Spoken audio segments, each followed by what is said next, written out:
I'm Eddie O'Sullivan, and this is This Week in the Italian Campaign. In This Week in the Italian Campaign, brought to you by the Freedom for Italy Second World War History Network, the 34th Division's attack at Cassino and the second phase of the German counterattack at Anzio in February 1944. On the front north of Cassino by the start of February, the French Expeditionary Corps and America's II Corps had broken into the Gustav Line. 14 Panzer Corps under General Friedling von Senger und Ettelin had suffered heavy losses but was reinforced and had the equivalent of 6 divisions on the Gustav Line by the end of January. 14th Army Commander Heinrich von Wichtenhoff ordered the 90th Grenadier Division and the 1st Parachute Division from the Adriatic sector to von Senger's command, while 29th Panzer Grenadier Division was moved to Anzio. On the Allied side, by early February, 2 divisions had been transferred from the Adriatic front to General Mark Clark's 5th Army. The 1st Division landed at Anzio, and Britain's 5th Division had been deployed in part on the Garigliano. It was decided that the 2nd New Zealand and the 4th Indian Divisions were to be used at Cassino and for the planned breakout through the Liri River Valley. On the 3rd of February, they were combined in the New Zealand Corps, a new formation under General Bernard Freyberg. While these rearrangements were taking place, America's 34th Division was ordered to renew its attack on Monte Castellone and other high points, including Monastery Hill, the location of the Abbey of Monte Cassino. On the morning of the 1st of February, 133 Regiment advanced to capture the barracks north of Cassino, while 135 Regiment attacked uphill from point 213 with tank support, though that was of little value in the mountains. 135 Regiment captured Monte Castellone in less than 3 hours and continued to advance along ridges towards the Abbey over the next 2 days. 133 Regiment reached a point east of Majola Hill. The next day, its 2nd Battalion took the barracks and point 324. That evening, it penetrated the northern outskirts of Cassino and captured point 175. On the 4th of February, 133 Regiment and tanks of 760 Tank Battalion again penetrated the northeast corner of Cassino, but were driven out. On the 5th of February, it advanced from 175 to attack Castle Hill, but was repulsed there too. On the high ground to the north, 135 Regiment continued its southward progress on the 4th of February. It advanced to within 500 yards of Hill 593 and secured a hold on point 445.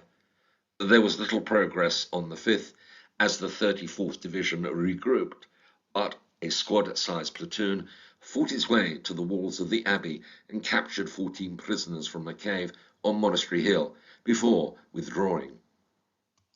At dawn on the 6th of February, 168th Regiment advanced towards Monastery Hill and reached a defile covered by machine guns around the Abbey, and on Castle Hill they were pinned down and retired to point 445 to relieve 135 Regiment, which moved north. It gained a foothold on Hills 593 and 569. Driven off by a counterattack, 168 Regiment recovered the north slopes of Hill 593 later. On the 5th of February, General Clark ordered an advance across the 5th Army front from the Garigliano to north of Cassino. The French Expeditionary Corps would attack west to Terele and capture Roccasecca while maintaining pressure towards Atina. The 34th and 36th Regiments in the 2nd Corps would drive over the Monte Cassino Massif to capture Piedemonte. 10 Corps was to advance out of its bridgehead to San Giorgio on the 7th of February, and the New Zealand Corps was to assemble east of the Gari near Monte Trocchio and prepare to advance up Highway 6 towards Rome. The final American attempt to capture Cassino and Monte Cassino began on the night of the 7th of February with the support of 36th Division, which had been relieved from positions on the Gari by 2 New Zealand Division. 135 Regiment advanced towards Albanetta Farm to the east of the monastery. 168 Regiment's attack on Monastery Hill began at 4 o'clock in the morning, but was frustrated. 100 Regiment attacked Cassino on the night of the 7th, and 133 Regiment drove into the town with tanks at dawn on the 8th, but were blocked again. The American attempt to capture Cassino and the surrounding high points continued for 4 more days, and some ground was taken, including points 593, 450 and 445, but hopes of reaching Highway 6 foundered due to resilient German resistance, the impenetrable ruins in Cassino and the weather. The 10-corps attack on the left had also fallen short of expectations. A fresh approach to breaking the Gustav line was devised. On the 12th of February, 36th Division went on to the defensive. 2 New Zealand Division was deployed at the entrance of the Leary Valley. 4 Indian Division relieved the Americans above Cassino and was given the task of capturing the remaining high points, including Monastery Hill. That story will be told in the next edition of This Week in the Italian Campaign. Following landings at Anzio in January, the 6th Corps, commanded by General Lucas, has secured a bridgehead around Anzio 7 miles deep by 50 miles wide. But the first attempt to break out towards the Auburn Hills had been frustrated. The German counterattack on the 3rd and 5th of February had been contained by Britain's 1st Division, but at the cost of heavy losses. 6th Corps went on the defensive. On the 7th of February, the Germans renewed their counterattack at Anzio. The prime target was the road from the beachhead north to the Auburn Hills near Caraccetto Station and the Aprilia factory nearby. Both already had been the scene of heavy fighting. The German plan called for 1 parachute corps to capture Caraccetto and the factory. They were supported by 9 battalions of 65th Infantry Division, which attacked the left of the line, while 9 battalions of a battle group led by General Fritz Hubert Gräser advanced on the right. The aim was to reach the Anzio Road and advance south of a flyover over the highway. The left of 6th Corps' defensive line along Boulogne, the Riposo Ridge, was held by 24 Guards Brigade, comprising the 1st Battalion, the Scots Guards, the 5th Battalion, the Grenadier Guards, and the 1st Battalion, the Irish Guards. The 2nd Battalion of the North Staffordshire Regiment was attached to the brigade. Britain's 168 Brigade and 2 Brigade were on the right. America's 504 Parachute Infantry Regiment was placed across the Anzio Road in the rear, with 3 Brigade in reserve. The factory was held by the 1st Battalion of the London Irish Rifles and the 10th Battalion of the Royal Berkshire Regiment. 2 Brigade on their right comprised the Loyal Regiment and the 1st Reconnaissance Regiment, with the remnants of 6 Gordon Highlanders from 3 Brigade. Probing attacks to identify weaknesses in the Allied line began on the 6th of February. At 9 o'clock on the night of the 7th of February, the main assault began with artillery and mortar bombardments. While diversionary assaults were launched in the 3rd Division sector around Cisterna to the east, the German attack unfolded. On the left, 2 battalions of 65th Infantry infiltrated through the positions of the Guards and fell upon the North Staffordshires. The British were almost overwhelmed and, in places, surrounded. Last-ditch resistance by the Grenadiers at a Pozzolano quarry west of the Anzio Road, where caves had been carved, stopped the highway being cut, which would have isolated 168 Brigade. For his role in repulsing the night-long attack, Grenadiers Major William Sidney was awarded the Victoria Cross. The German attack on the 1st Division continued during the day and night of the 8th of February. The factory finally fell on the afternoon of the 9th of February, though the Irish and Scots Guards held on to Caraccetto Station and the flyover. The London Irish withdrew to a lateral road to the south, where the remnants of the Berkshires had also gathered. The German advance was hindered by bombardments by 6th Corps artillery, offshore cruisers, and the Allied Air Force. But early on the 10th of February, the 29th Panzer Grenadiers and the 65th Infantry attacked the remaining 1st Division outposts at Caracetta. The Guards withdrew, abandoning the station to the Germans. By the end of the 10th of February, the rifle battalions of the 1st Division were operating at as little as 35% of their original strength. Its commander, General William Penny, called for an additional division to bolster his sector of the Anzio bridgehead. Fifth Army Commander General Clark dismissed this as impractical, but offered 167 Brigade from Britain's 56th Division in Tencourt on the Garigliano. But as the threat to the bridgehead grew, it was decided to send the balance of the division to Anzio as soon as shipping was available. 6th Corps Commander General Lucas ordered the 1st Armoured Regiment, 509 and 504 Parachute Regiments, and the 179th and 157th Regiments of the 45th Infantry Division into the line in the Caracetta area. On the 11th of February, the 179th with 191 Tank Battalion fought into the southeast of the complex, but failed in 2 days of fighting to retake it. The 179th 1st Battalion was withdrawn, having suffered 2/3 casualties. A fresh German assault was being prepared. That story will be told in the next episode of This Week in the Italian Campaign. Well, a dramatic tale and a story of really tremendous suffering and sacrifice in Anzio on all sides. Now, to discuss this phase of the battle, I'm delighted to welcome to the show a regular guest, my brother, Richard O'Sullivan, who was also assistant to the curator of the London Irish Rifles in London. Richard, hello. Good afternoon. Okay, well, Richard, let's just talk about some of the detail of this battle. A lot of people can pass over it, but it was really extraordinarily intense. Now, you've been to this area, haven't you, Richard? You've visited the Anzio area. What does it look like now? Yeah, I've been a couple of times with members of the London Irish Rifles Association and the Royal Fusiliers Association. Well, it's quite not as easy to find your way around nowadays, as the changes have been massive.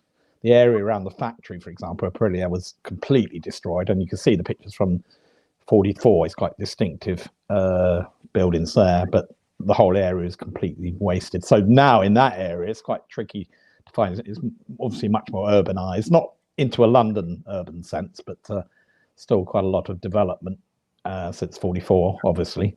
And then to the west, where the areas which we'll later talk about, the Waddies, is quite a bit of an undulating wild country, and we spent some time there. A little bit easier to navigate in terms of history there to the west of the factory, where there's sort of the ridges and the Waddies and the caves. It's pretty interesting. So it's a mix. It's not as distinctive in terms of battlefield memory as in Sicily, where you can find places very similar to they were in 1943, and in the Cassino area, even though Cassino was destroyed, you can still find your way around the battle area in Cassino fairly easily.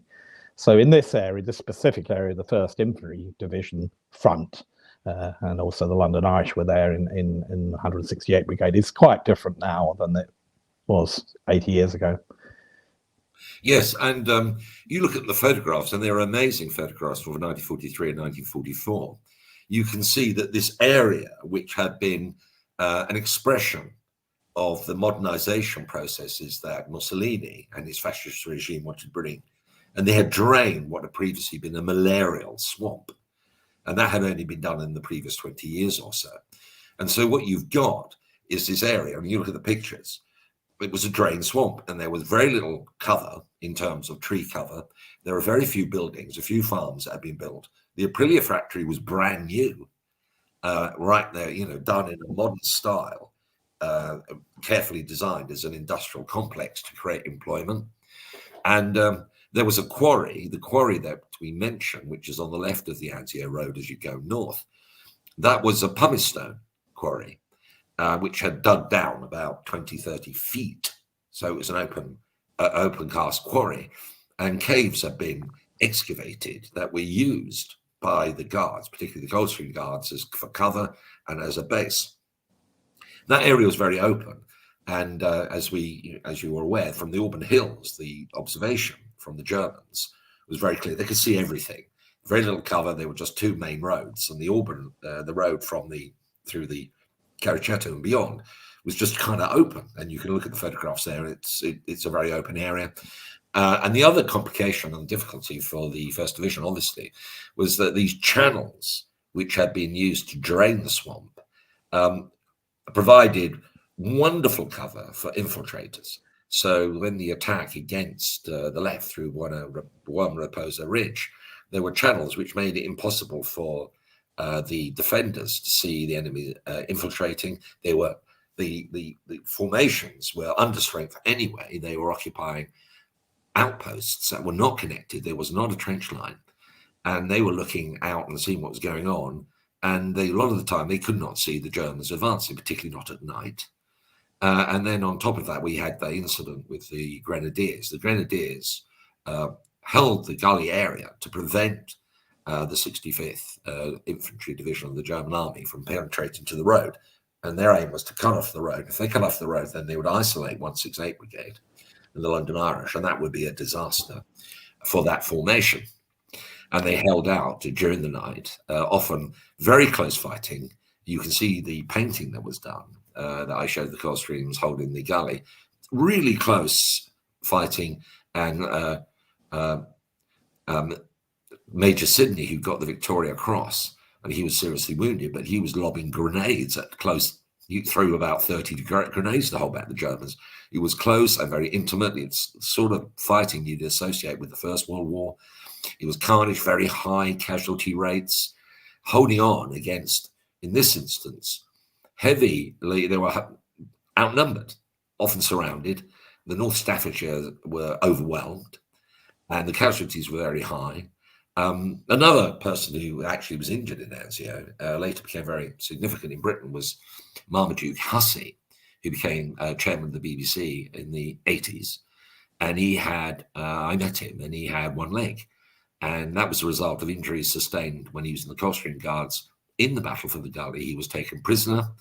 In prison war camp, he had his leg removed, and he came back afterwards and had a very successful career in the media industry. Really, really tough fighting. Now let's talk about the London Irish Rifles and the role that they played. It's the 1st Battalion of London Irish Rifles. You're the assistant to the curator, very familiar with London Irish Rifles, a regiment that our father served in. But this is the 1st Battalion. Tell us about the 1st Battalion, how it, what journey it made to get to this point. And then we can talk a little bit about the impact that the fighting around Aprilia and later had on the battalion and the regiment. Yes, the 1st Battalion. This was the battalion which was largely staffed and officered by those who joined the Territorial Army before the outbreak of the war. So quite a number of the men, the officers in this period, were men who were in the pictures in 1939, in 1938. But they had the 1st Battalion, the 2nd Battalion, our father's battalion, had been created April 39. But the 1st Battalion, for the first 3 years, home front duties, famously fighting at the Battle of Graveney Marsh in September 1940. They got hold of a Junkers 88. So Major Cantiver was involved in that, and he was involved at Anzio here. So quite a few of the names are from that period. Jack McNamara, the colonel, had to retire. He was an MP for Chelmsford, Churchill's friend. He left the battalion in early 1942, took over, and taken over from him was Colonel Rupert Good, who served through Sicily into Italy, and he was a regular Royal Ulster Rifles.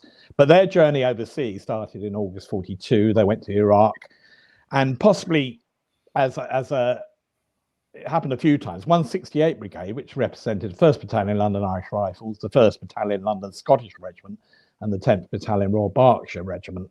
They were actually taken out of the 56th London Division a couple of times in Sicily, and then during the period here where they were fighting to go with the London Division in January 44 at the Grigliano River. We've heard of that story where they're crossing the Grigliano. So the 56th Division were in visceral fighting in Castelforte area at the end of January.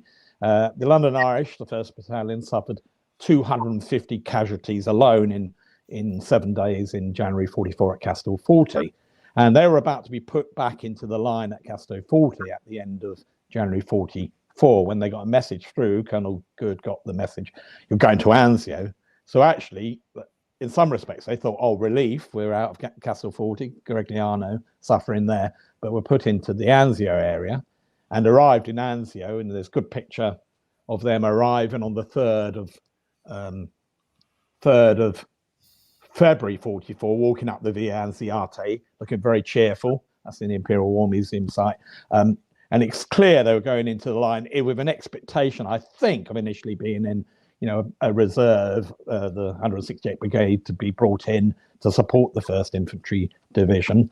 They came along, went to the front line by the 4th and 5th, and as we've just heard, the big attack of the Germans down the main road to the factory was started on the 7th of February, and that's where the 1st Battalion London Irish really faced their baptism of fire. Yet again, another baptism of fire after Sicily, after Grigliano, after Monte Cassino, and here again at Anzio in early February 44.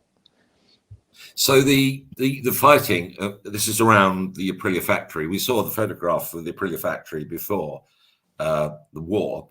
By this point, it had been already the scene of very heavy fighting in the previous battles. So it was already wrecked, and there was rubble, and the London Irish were holding it. And they held out that position for a period and eventually had to withdraw with the Berkshires. So the account of that in the diaries, any significant personalities from the fighting who made their name or subsequently made their name?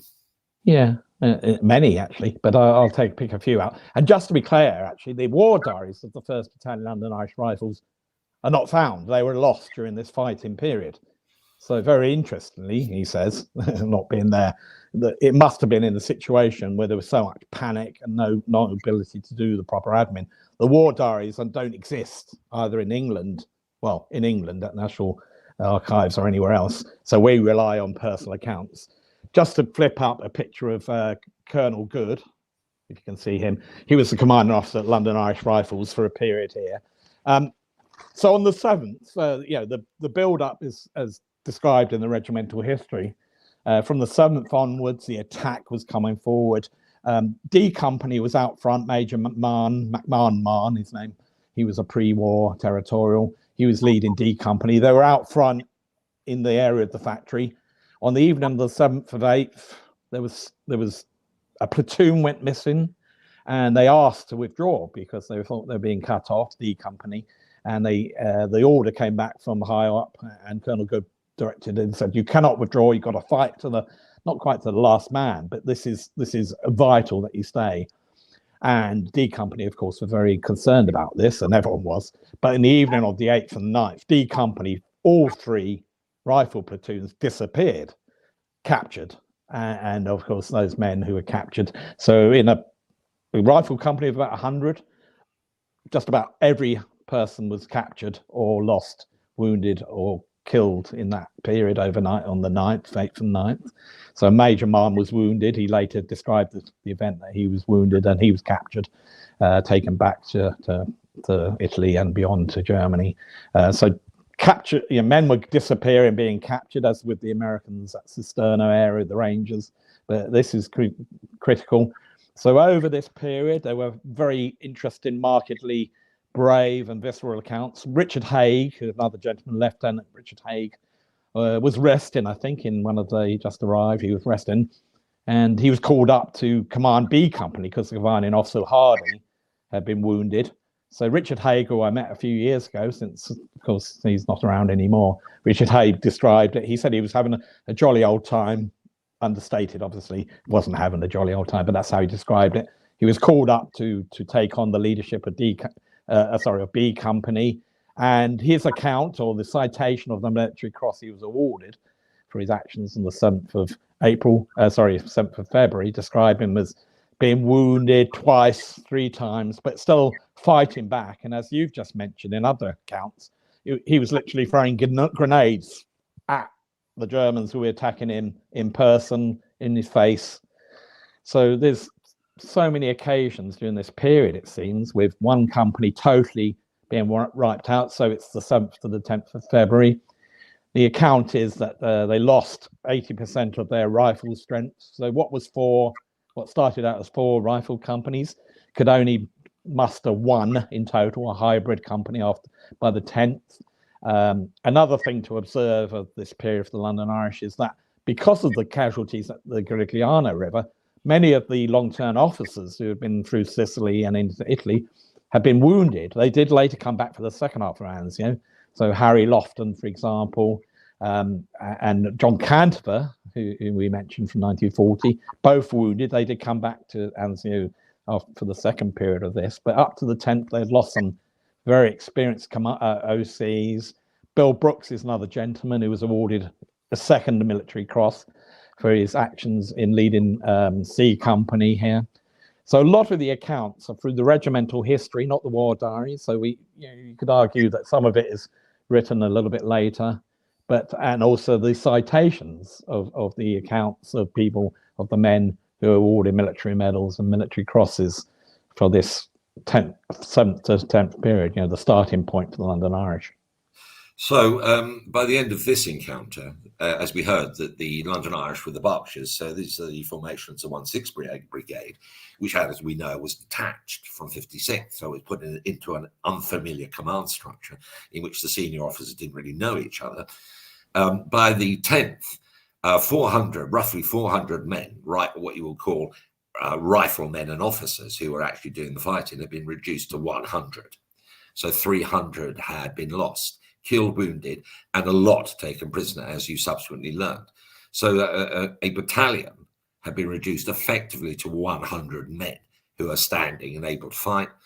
Most of the senior officers, the senior leaders, had gone. Everybody had gone. Company commanders had gone. Deputy platoon commanders, officers, sergeants, any people with experience had been removed. So they were depending on just 100. And there was a lot of improvisation going on. Then when they were pulled out after the 10th, they were pulled into reserve. In the accounts, reserve means too damaged to be able to function effectively, but to be used in extremis. So they had 100 men. They had to reorganize themselves and sort themselves out, deal with all the losses, deal with the inevitable disciplinary characteristics that follow an event like this, where people have quite lived up to expectations. People getting promoted instantly to positions, they might be a lieutenant and find themselves company commander, dealing with men they barely knew. And then they were improvising, weren't they? So they were taking people from other companies, from the headquarters companies. They were taking cooks and other people. Anybody could carry a rifle who had a basic training. You knew how to fire a rifle, was put into the line. These are people with very limited experience, people who are probably not, designed for combat, and they were put in. And then, of course, there were some hurried replacements. 150 or so came in. And when the 150 were kind of picked up from wherever they could come from. From every resource. And the observation of men who were later described after the war, they didn't have enough time to speak to their comrades, didn't know who was who. The commanding structure had disappeared or hadn't been in place, properly fulfilled. In rough terms, the battalion was defunct, you could argue, in that respect. But they had to be in position, ready for last-ditch support. And as you would have said, or we said, that during this period of rest, literally they had to just be pulled back a couple, 2,000 yards, that the rest of 56th London Division was called over from the Garigliano. The other 2 brigades were brought over. And I think the expectation probably was that the 168 Brigade as a fighting force was finished, really, in a sense, at this point, but they were still kept in the area. The Royal Berkshires, who later would be disbanded totally after this period, the 1st London Scottish, who had been very important in the first part of the Anzio battle to try and stop the fun, the salient being undermined, and they lost heavily there, and the 1st London Irish Rifles, who suffered so badly at the factory. So but of course this period of rest and recuperation, you might call it, they're still, I mean, they're in the front line, they're still under artillery fire. The artillery fire of the Anzio now becoming increasingly a factor, long-range artillery firing. And we hear later in the campaign there was the famous Anzio crouch, which anybody in the Anzio bridgehead, regardless of where you were, including right up to General Lucas, they were crouching because they were targets anywhere. So that was the environment. And then they were brought back in again soon after this to stop another German attack. What happened then, Richard? Yeah, after the 15th, as I said, the rest of the brigade, the 2 brigades of the division, 56th London Division, were brought across. You observe that the request took a while to go through, but after the German attack, the Fishang attack, which was right down the main road in this case, commenced. The initial attack there decimated the 2 battalions of the Royal Fusiliers and the 7th Battalion Ox and Bucks, who were in the 167 Brigade of the division. And the London Irish and the Royal Berkshires again had to come through and be supportive. And after the 15th, they actually had to, there was periods of time they had to have operations to try and extricate some other parts of the brigade. In a particular example, on the 17th, the Ox and Bucks had been cut off their HQ, 7th Battalion, and the London Irish were asked or decided to go in and try to extricate them from the Wadi area. And it was in this period, on the 18th, there was some more casualties. Harry Lofton, who'd come back after his injuries at Grigliano River, another OC, was severely wounded. John Cantover, who had been wounded at Grigliano River, was wounded again. And one particular man I've mentioned, John Strick, who's lieutenant captain, I think perhaps temporarily here, was killed on the 18th of February. And his portrait is actually in the officers' mess of the London Irish Rifles today. A beautiful portrait of him was painted by Edward Halliday, a very famous painter, and the oil paintings in the officer mess. And it's very evocative scene of him, John Strick. And he had been a poet, a journalist, a writer, killed in the prime of his life. And we whenever we have a meeting at the London Irish Rifles, we had one about 7 days ago, you look up and there's John Strick. He was killed on the 18th. So during this period towards the end of February, the suffering continued. They weren't right up and attacking or being attacked, but they were available, the Royal Bucks and the London Irish joint. It still continued to be a terrible period. Just a couple more things. Colonel Good, Lieutenant Colonel Good was taken away, hospitalized at this point. Taken over was Monty Stopford, his deputy, the future Viscount Cordown. Major Stopford took over, very distinctive figure, about 6'4" tall, and a famous figure in the regiment. He then took over only for a short period himself until he was hospitalized in early March. So they had 3 commanding officers within a 2-week period into the early March period, and we may say a couple more things about that period in a minute. Okay, well, there must have been questions raised about whether the formation could continue. With 400 by the second involvement, as you described it, it was unrecognizable. It was a different formation. It wasn't the people had been trained with rifles completely. There must have been questions raised about whether this formation could and should continue. I suppose because it was the 1st Battalion of the London Irish Rifles and therefore the flag carrier for the London Irish Rifles as a formation. And given its status, the London Irish Rifles in London as a premier reserve formation representing London with an Irish community, I suppose that kicked in.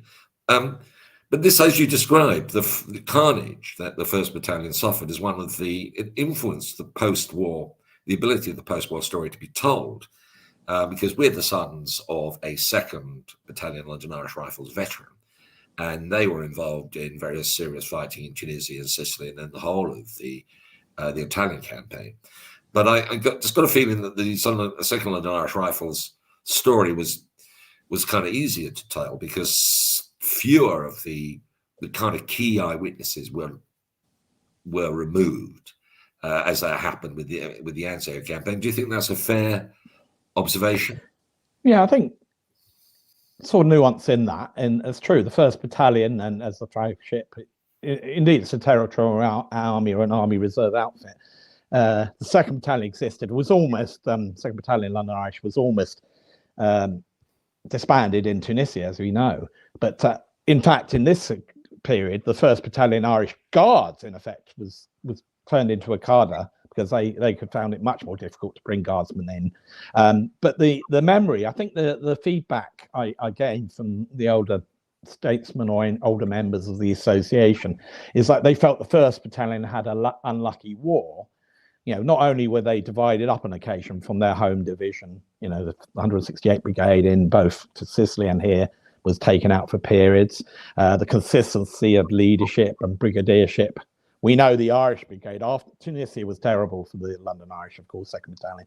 But after that period, they had you might argue, a consistency of leadership, both at brigadier level and colonelcy and commanding officer. The 1st had a little bit more, you know, in 1944 particularly, you know, the Garigliano River, the Anzio campaign, they disappeared for 4 months and then came back to hit the the Gothic Line battles of the autumn, which were pretty grim again. So there was a feeling that the 1st Battalion London Irish Rifles, like I suppose the story isn't a unique one across the army in Italy, had an unlucky period. And there was, you know, clearly a little bit more, you might argue, sentimentality about the 1st Battalion story. When I say sentimentality, a little bit more treasuring of it. The 2nd Battalion was war-raised and disappeared in 1946. So the 1st Battalion story, particularly Anzio, I'd say, was really precious to the memory of the regiment. And so let's finish off by just looking forward with the London Irish Rifles, because the Anzio story began on the 22nd of January, went right up until the middle of May. And it was an absolutely savage period for everybody involved. The accounts are like First World War accounts. People say, oh, the First World War and Second World War are completely different. It wasn't in Anzio. They were holding positions. They were in battlefields which were covered in decomposing bodies that couldn't be buried. And it was absolutely ghastly tales are told right through to the end. So, but the London Irish, after the first counterattack, which at the factory, and then they were again involved, as you said, on the 15th, and then but it went on. Tell us a little bit more about the London Irish at least into the March period. Yeah, I mean, when you come in later, you know, I've only started to read the story in the last 15, 20 years, I suppose. You think, oh, it's going to be, you know, a simple story, but almost 3 parts. Continued into March. They eventually left Anzio on the 11th of March after 37 days in the bridgehead, the brigade. In early March again, they had to take on sort of firefighting duties again amongst many other regiments, you could say, or battalions. They went in to try and rescue a contingent, a platoon of Royal Fusiliers had been cut off. So all through this period, there were dangers of infiltration, even though the main assault down the main road via Anziati had been thwarted in middle of February or end of February.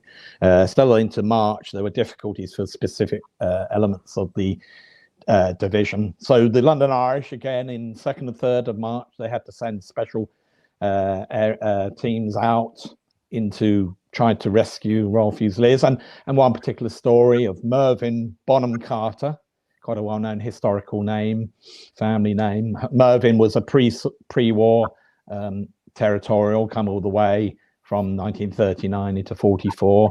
So he had been wounded previously at the Garigliano River, but came back into the battalion for this Anzio period, later period. He led a battalion. His story of, the account of how he went in a particular occasion on the 3rd of March, you could read that in a Victoria Cross citation. I'm not sure who witnessed it in terms of any story that could be told, but it's very visceral account. But of course, the upshot was Mervyn Bond Carter was severely wounded, taken away on a stretcher, and died en route to the medical facility. People, the London Irishmen, were dying right to the period of time where they left the bridgehead on the 11th of March. They suffered around 600 casualties in total, some of whom probably were double counted, you could say, but 600 of a full battalion strength of 800. I don't think they started with 800 on the 2nd or 3rd of February. So, and significant amount of the battalion, were not mainstream riflemen. So you could tell 600 was a massively vicious, terrible outcome. One of numerous battalions suffered so badly in that January, February, March period.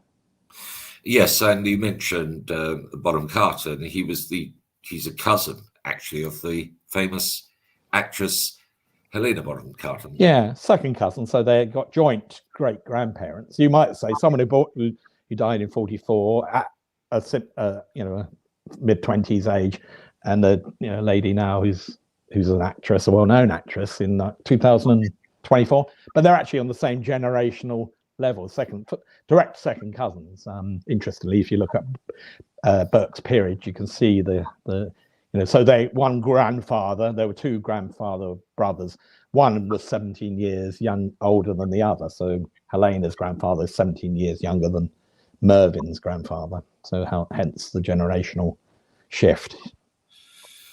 Oh, well, what an extraordinary story, and a very moving one, if that's the right word. I mean, it's horrifying, actually, the scale of the casualties, the fact that men who were wounded had come back and wounded and came back and then killed, people who'd been highly decorated, wounded, came back, killed, the people taken prisoner.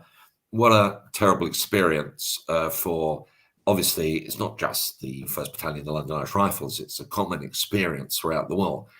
But it was great to hear that detailed story from you, Richard, about a particular formation. So, because I think it really brings it all home when you look at these military history accounts and even the individual stories. But once you look at the scale of what was happening to this individual formation, decimated, beyond decimated, reduced to, just a core of what was previously existed. And they were prepared to go back in again and again and again, and they managed to do it. It makes you wonder, extraordinary. You can't help but be impressed at this incredible resilience and the mental attitude that got people through. Richard, look, thank you so much for joining us today. It's a really extraordinary story. Thank you for all the work you're doing on behalf of the 1st Battalion of the London Irish Rifles. Now, you and me are going to be on Paul Woodidge's show next week, aren't we? That's on the 12th of February. Tell us a little bit about that. Well, I understand we've been invited to talk a little bit more detail about the events of Anzio. It's impacted the London Irish Rifles 1st Battalion and the 1st Battalion Irish Guards. So Paul's show, as you know well, is excellent, or his shows, and we'll go into some more detail. I think just drilling down to the battalion level really does throw up some really viscerally interesting stories, really very moving, as you say. Exactly, and we're going to be talking about, mainly you're going to be talking about 1st London Irish Rifles, but we're also talking about the 1st Battalion, the Irish Guards, who were in Anzio and took very severe casualties. The connection with the Irish Guards between the London Irish Rifles and the Irish Guards continues to this day. Tell us a little about that. Yes, I do. Just clipping back to the London Irish Rifles became part of the core of the Royal Ulster Rifles in 1929. And then the Territorial Army was disbanded in 1937. Up to 1937, the Regimental Sergeant Major of the London Irish Rifles was always an Irish Guardsman. But flicking now 90 years forward, or 85 years forward, to 2022, the London Irish Rifles, which existed as D Company London Irish Rifles as part of the London Regiment, was transitioned into number 15 Lewes Company Irish Guards. So today, the London Irishmen, if I'm allowed to say that, are now buried with Irish Guards insignia and will be parading at St Patrick's Day at the Aldershot event for the Irish Guards. They do civic duties in terms of the Irish Guards. They train with the Irish Guards. Army Reserve support the Irish Guards. So, very important change for them. And it's a connection that exists to the current day, as you say. Exactly. This is a story about two formations that did have one thing in common. Despite their training in the Guards, part of the Household Division, the elite infantry formation of the British Army, the London Irish Rifles, which is a rifle formation, more of a line regiment. The connection is that both regiments have this close connection with Ireland and the people of Ireland, wherever they are, and both continue. I mean, they are now the Irish Guards, of course. The territorial formation continue to recruit from men and women from the island of Ireland. So the connection continues, and it will be celebrated on St Patrick's Day this year, an opportunity for people to join in the celebrations of the National Day for Irish everywhere, and the continuing connection, which goes back, and this is an example when the Irish Guards and the London Irish Rifles were very close, and so I had a very similar experience. Anzio is one of those moments when these two comparatively distinct formations had a very strong shared experience, and that's what we're going to be exploring with World War II television and Paul Woodidge on the 12th of February. So, Richard, thanks very much for that brilliant discussion. Look forward to talking to you again in due course, and so until then, see you in due course. Thank you. Well, that's it for this week. I hope you found the story compelling. We will continue with the tale of the Italian campaign next week. And as you heard, we'll be shifting our focus back to the Cassino area, where the what is generally known as the Second Battle of Cassino began, with the attempt to take the Abbey and the Monastery Hill and Cassino by the New Zealand Corps. And that is a story that begins on the 12th of February, and we'll be covering next week. Before I go, I just want to remind you again, for those that are interested, that the Liberation of Rome conference is taking place in Anzio on the 31st of May and on the 1st of June. We have a very good lineup of speakers. We have the support of the Italian local, regional, and national government. We have representatives from up to 7 of the countries involved in the battles for the liberation of Rome.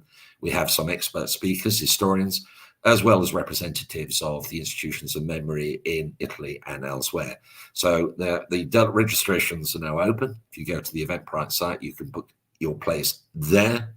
And I hope that those that are in the area in May and June will consider joining us at this, what will be a very important as well as moving moment, telling the story of how Rome, capital of Italy, was liberated and its contemporary residents.